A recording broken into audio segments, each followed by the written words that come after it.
বিশাল জয় এনডিএর, আর তাকে কেন্দ্র করে আমরা দেখাচ্ছিলাম কিছুক্ষণ আগে রাজ্যের মুখ্যমন্ত্রী তিনিও বিজয় উল্লাসে মেতেছিলেন। ঠিক অন্যদিকে এবার ছবি আমরা দেখাচ্ছি মোহনপুর বিধানসভা কেন্দ্রের বিভিন্ন জায়গায় বিজয় উল্লাস, বিজেপি কর্মী সমর্থকদের বাইক র্যালির আয়োজন করা হয়। মোহনপুরের যেহেতু বিধায়ক রতনলাল নাথ, তাই তিনি নিজেই এই বাইক র্যালিতে অংশগ্রহণ করেছেন। দলীয় কর্মী সমর্থকদের উচ্ছ্বাস ছিল লক্ষণীয়। কি বলছেন মন্ত্রী রতনলাল নাথ, শোনাবো একবার।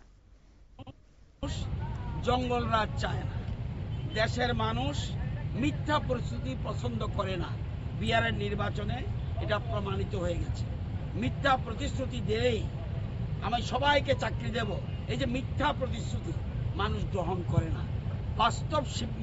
বাস্তবসম্মতভাবে যে দেশের মানুষ যেভাবে উন্নয়নের পক্ষে ভোট দিয়েছে, মহিলারা একচাটিয়ে ভোট দিয়েছে, যুবকরা একচাটিয়ে ভোট দিয়েছে, আমি নিজেও ভাবতে পারিনি বিহারের নির্বাচন এত ভালো হবে। আমি জানতাম। আপনারা শুনলেন মন্ত্রীর বক্তব্য। তিনি বলছেন মিথ্যার উপর কেউ ভোট দেয় না, যারা মিথ্যা প্রতিশ্রুতি দেয় তারা কখনোই ভোটে জিতে না। তবে বিজেপি ভালো ফলাফল করেছে, এনডিএ ভালো ফলাফল করেছে এবং মানুষ বিজেপির উপর ভরসা রাখছে, সেই কথাই আজ বললেন মন্ত্রী। নিয়ে নিচ্ছি ছোট্ট একটি বিজ্ঞাপন বিরতি, সঙ্গে থাকুন।